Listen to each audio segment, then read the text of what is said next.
Assalamualaikum everyone. I welcome you all to yet another exciting and informative session of Women of Wonders Pakistan. I am Saima Naweed. I'll be conducting this session with you today. Wow PK, as you all know, is all about us females. We not just support them, we are also concerned about their health and their fitness. So the topic which we have chosen for today's webinar is women health and fitness. Before proceeding further, I would like to inform you all that this webinar is being conducted in collaboration with Chuktai Lab, and one of their representatives, Dr. Saima, will be joining us as a trainer who will be guiding everyone about the importance of women health, why it is important if we need to keep a check on us females, our physical health and everything. Okay. Assalamu alaikum, Dr. Saima. I will firstly welcome you to Wow PK, and I also thank Chuktai Labs for organizing this session, and you represent them. So before proceeding, going ahead, I would first like you to introduce yourself to our audience who are viewing us. जी मैं specialist obstetrician and gynaecologist हूँ और मैं चुगताई लालक चौक पे तकरीबन 1 साल से ज़्यादा मुझे हो गया काम करते हुए और मेरा फील्ड ऑफ इंटरेस्ट है फीमेल हेल्थ, रिप्रोडक्टिव हेल्थ और उनकी इनफर्टिलिटी से रिलेटेड इश्यूज, जनरल वेलबींग भी। बिल्कुल ठीक है। So let's start. Let's go ahead with the topic today. So why, according to you, as a professional, women health is important today? As a professional देखें, women health तो prime most है। I mean being a women you need to be healthy. आपकी पूरी generation, आपकी पूरी family आपके ऊपर depend करती है, not only as a female but as a, आप ये देखें कि आप अगर आप मदर हैं तो आपके ऊपर इतनी रिस्पॉन्सिबिलिटी है, आपकी पूरी फैमिली आपके ऊपर डिपेंड करती है। अगर आपकी सेहत ही नहीं सही होगी तो how can you look after your kids. और अगर आप एज ए टीनेजर हैं या कॉलेज स्टूडेंट हैं या स्कूल गोइंग स्टूडेंट हैं, अगर आपकी हेल्थ नहीं है अच्छी तो आप अपनी स्टडीज पे जो है वो कंसंट्रेट नहीं कर पाते। आयरन डेफिशिएंसीज हैं और विटामिन डी डेफिशिएंसीज हैं, जिसकी वजह से बच्चों की सेहत पे बड़ा बुरा असर पड़ता है और इससे जो है पेशेंट्स जो हैं वो आई मीन उनको समझ ही नहीं आ रही होती कि उनके साथ कौन सी वीकनेसेस हैं जिसकी वजह से जो है वो अपनी पढ़ाई पे तवज्जो नहीं दे पा रहे, उनको सुस्ती है, कोई और प्रॉब्लम। आई वुड से कि यू आर जस्ट सेइंग कि बहुत से लोगों को पता नहीं होता है कि उनके साथ क्या मसले हैं। तो according to you as a doctor, उनको कौन कौन सी चीज़ों का ध्यान रखना चाहिए? लाइक आयरन, ब्लड की कमी होती है, तो जी। आप प्लीज़ वो बताइए कि वो क्या क्या चीज़ों को उन लोगों को अपना रेगुलर मॉनिटर करना चाहिए। हैं, खून की कमी है या फिर थायराइड के कोई इश्यूज हैं, ग्रोथ प्रॉब्लम्स हैं। एक्चुअली पाकिस्तानी ब्लड की कमी का और वीकनेसेस का, बिकॉज जो उनके मेंस्ट्रुअल साइकिल्स हैं sometimes they are heavy and due to repeated childbirth, जिसकी वजह से खून की कमी होने का रिस्क होता है। फिर इसके अलावा डाइटरी डेफिशिएंसी, इस तरह के हर एक को वो इतनी अच्छी डाइट अवेलेबल नहीं होती, तो जिस वजह से जो है बहुत सारी खवातीन जो है उनको अपने सिम्टम्स का आइडिया नहीं होता कि ये क्यों हो रहा है उनके साथ। तो मेरा ख्याल ये है कि सबको अपनी नंबर 1 ये है कि अपनी डाइट पे बहुत अच्छा ख्याल रखना चाहिए। हाई प्रोटीन डाइट खाएं, आयरन जो है वो अंडों में, गोश्त में, इसके अलावा दालों में भी अवेलेबल है, और ये कि दूध पिएं, अपना ख्याल रखें। फिजिकल एक्सरसाइज बहुत ज़रूरी है। सिर्फ यही नहीं है कि आपने घर में बैठे रहना है, और फिजिकल एक्सर्शन करने से आपके ना सिर्फ ग्रोइंग बच्चियों में ग्रोथ हार्मोन्स रिलीज होते हैं, इससे उनकी हाइट इंक्रीज होती है। एक्सरसाइजिंग करना और इस तरह, इसके अलावा स्कूल एक्टिविटीज में हिस्सा लेना, ये सब चीजें बड़ी इंपॉर्टेंट है, और हर एज में फिजिकल एक्टिविटीज इंपॉर्टेंट।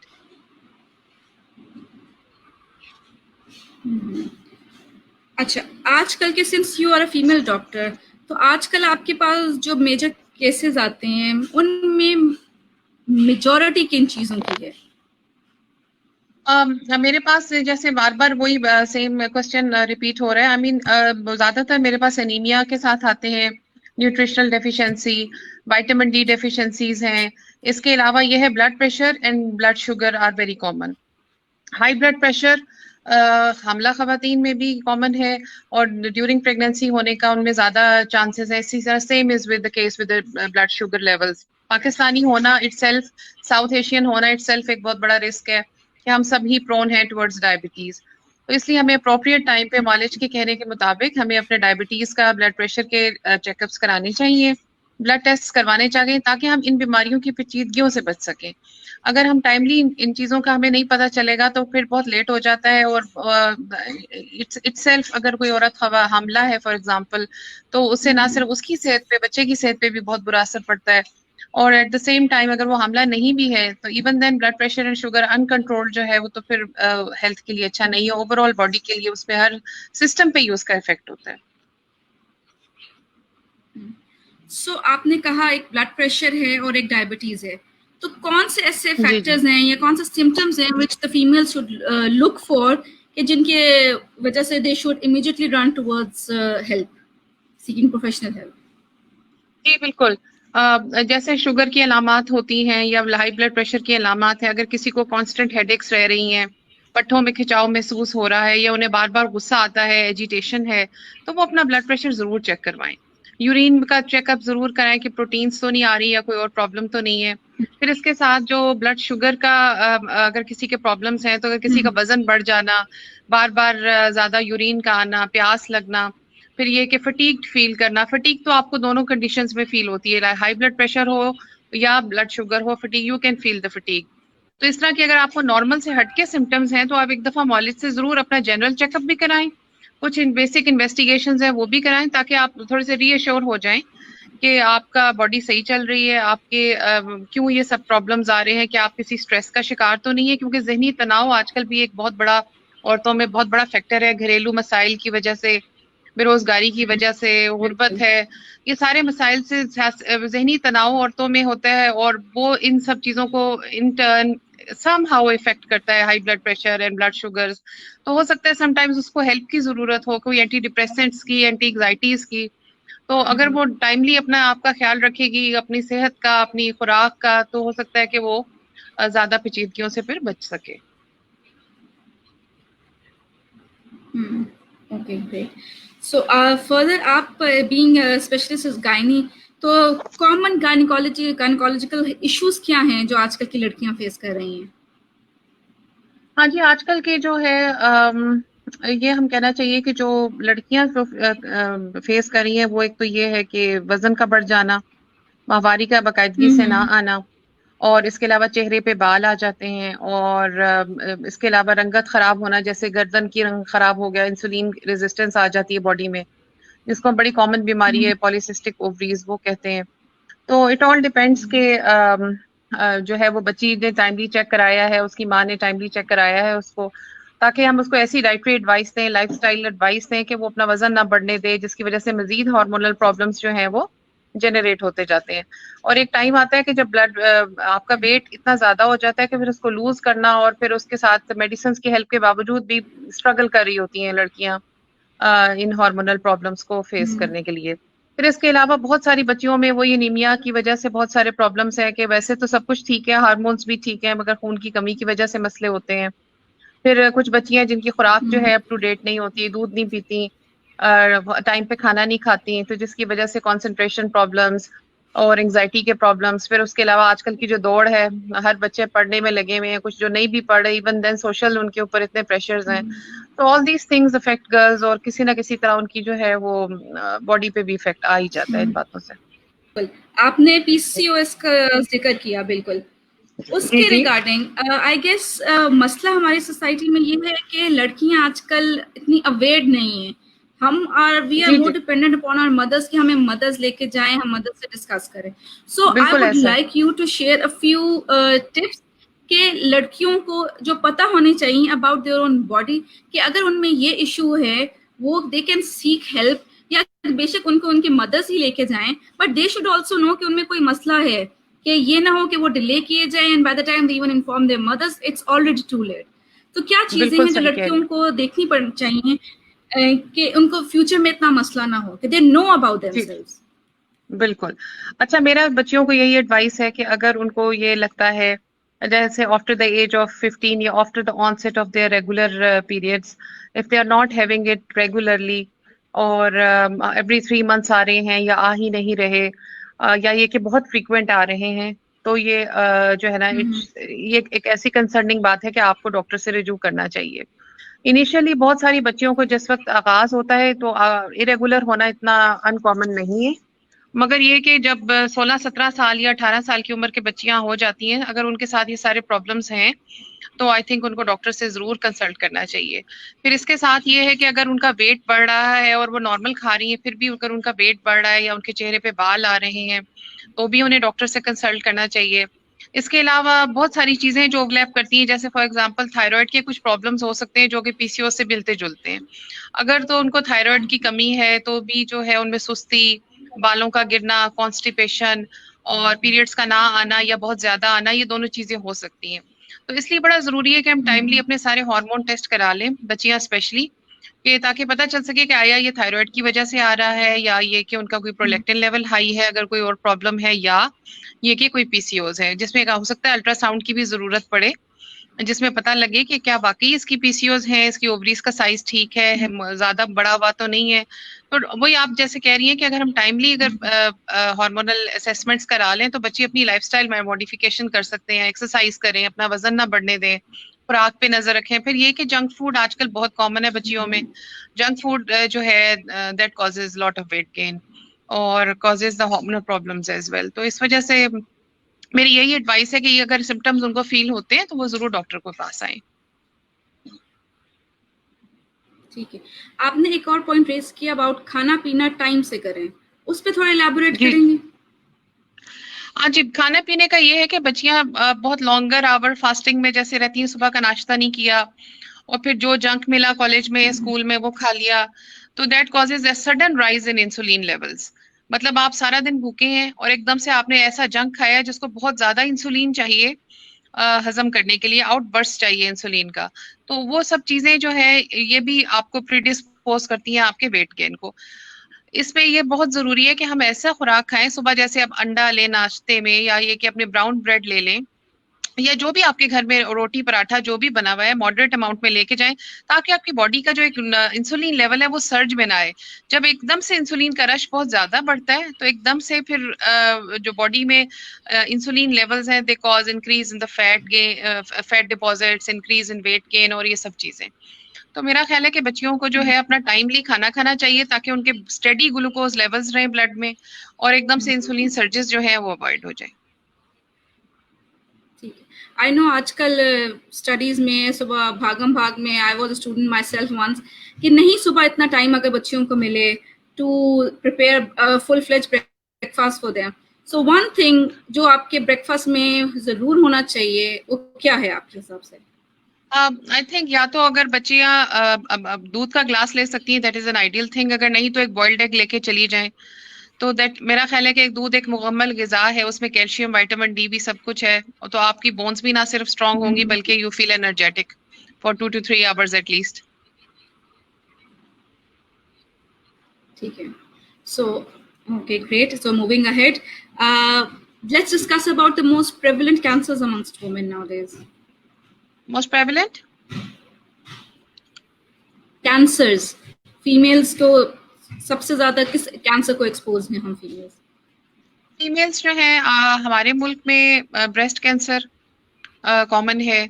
इसके बाद जो है एज पे डिपेंड करता है, यूजुअली कुछ कैंसर्स हैं जो ज़्यादा उम्र रसीदा ख़वातीन में ज़्यादा हैं, फॉर एग्जांपल बच्चेदानी का कैंसर है या ये कि ओवरीज का कैंसर है, तो उसमें भी जो है कुछ अलामात होती हैं, जैसे कि ब्रेस्ट कैंसर तो ख़ास तौर पे हर औरत को अपना असेसमेंट खुद भी करना चाहिए और 40 की एज के बाद तो मेमोग्राफी हर 5 साल बाद करानी चाहिए। हमारे पास अपने चुगताई रेडियोलॉजी में भी बड़ी अच्छी मेमोग्राफी सर्विसेज हैं, तो उसे ये आपकी रीअश्योरेंस हो जाती है कि आपकी ब्रेस्ट जो हैं वो ऑल फाइन है। अदरवाइज अगर उनको कोई लंप फील होता है या स्वेलिंग फील होती है तो वो ज़रूर अपने डॉक्टर से मशवरा करें, टाइमली अपना टेस्ट करवाएं।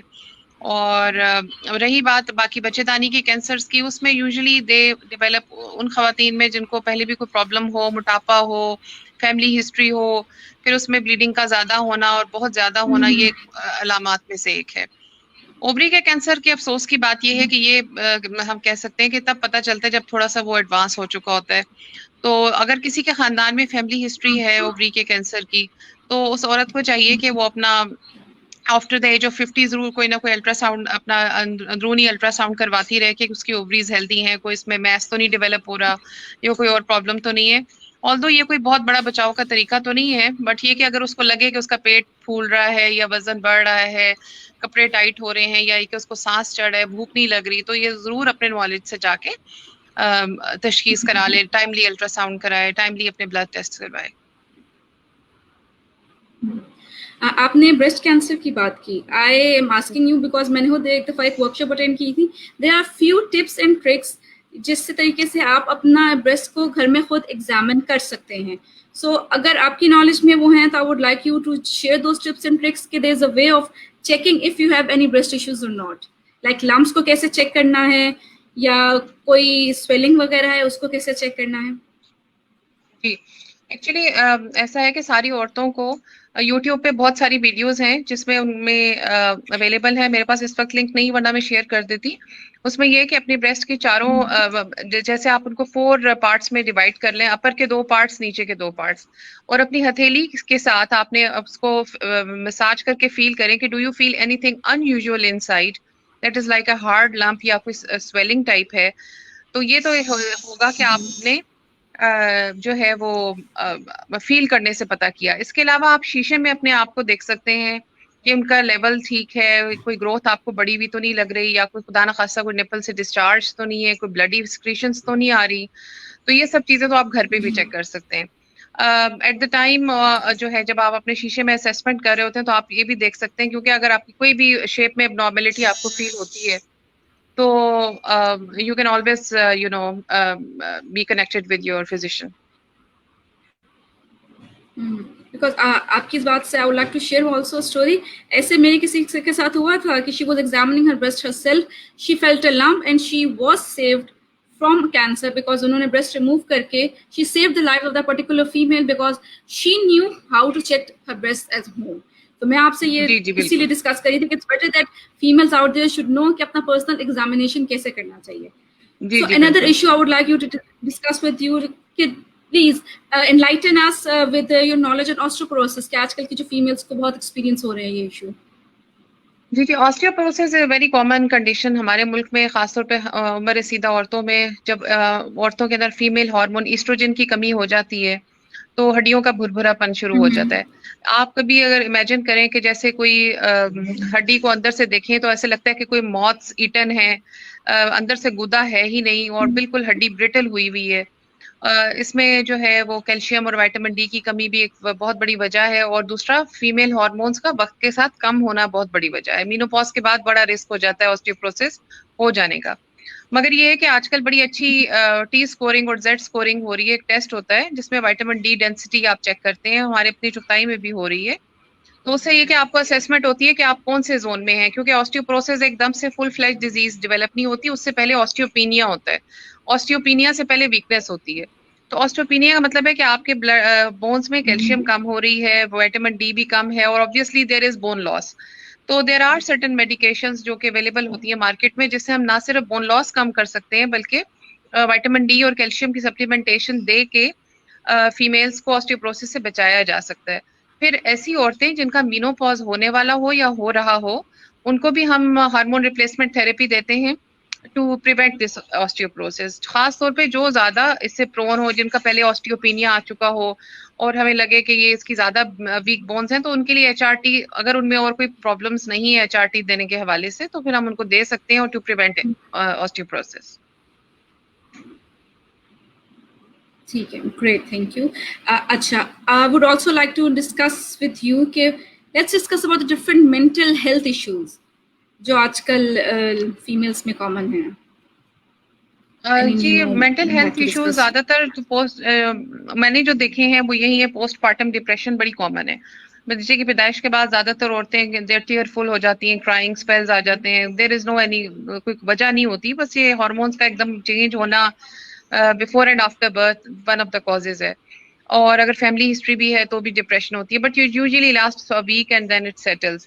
However, if a patient जो है वो keeps on remaining depressed and कोई खाने को दिल नहीं चाह रहा, दुनिया से मिलने को दिल नहीं चाह रहा, बच्चा अच्छा नहीं लग रहा, या ये कि कोई अपनी और साइकोटिक किस्म की उसको ख्यालात आ रहे हैं जिसको पोस्टपार्टम साइकोसिस कहते हैं, तो फिर वो जो है घर वाले बजाय इसके कि उस पर इल्ज़ाम तराशियां करेंगे, ये तुम्हें क्या हो रहा है, तुम्हें ये हो गया वो हो गया, जैसे हमारे माशरे में होता है, ऐसा करने की बजाय उसको किसी जहनी साइकेट्रिस्ट के पास जरूर जाएं। हो सकता है उसको किसी सपोर्ट की जरूरत हो, उसको कुछ अरसे वो दवाई मिले या कोई उसको ट्रीटमेंट मिले जिसकी वजह CBT जिसको हम कहते हैं, तो उससे जो है वो औरतें बहुत सारी इस मसले का शिकार होने से बच सकती हैं।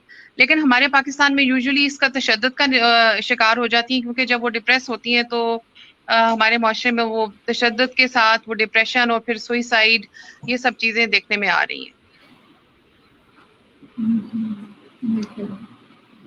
बिल्कुल बिल्कुल ठीक कहा. This is a big issue. Postpartum depression is there. We need to accept it. We need to make not just the females बिल्कुल around us aware of it. Our spouses बिल्कुल too should know about it. कि ये एक बहुत about it common चीज है. Common And चीज है। in fact, I would say every girl आजकल experiences postpartum depression. ये बहुत बिल्कुल common चीज है. तो हमें acknowledge बहुत करना common चीज चाहिए इसको, क्योंकि this is not a disease. It's जी time being it's going to exist. And if हाँ we जी go away with help, वो टॉपिक है अभी तक हमारी सोसाइटी में. सो हाँ जी बहुत ज्यादा कोई भी इस he will never seek help out there. कोई इसी के बारे में जी जी अपना इलाज नहीं कराएगा. He will never go to seek कि मुझे कोई हेल्प करे कि मेरे साथ अगर कोई इश्यू है या नहीं है. This will again फीमेल्स के लिए अपनी हेल्प बहुत जरूरी है. अगर आपको इन्हीं कुछ सिम्टम्स में से जो हमारे ट्रेनर ने डिस्कस की, कुछ कोई सिम्टम्स हैं ऑफ डिप्रेशन और एनीथिंग, मैं ये नहीं कहती you seek professional help. You seek the people you trust. It can be a friend, it can be your spouse, it can be your mother, and for aged women, it can be your daughters or your sons, anyone with whom you can discuss things. Discuss things like and make yourself happy is the key towards coming out of any issue in life.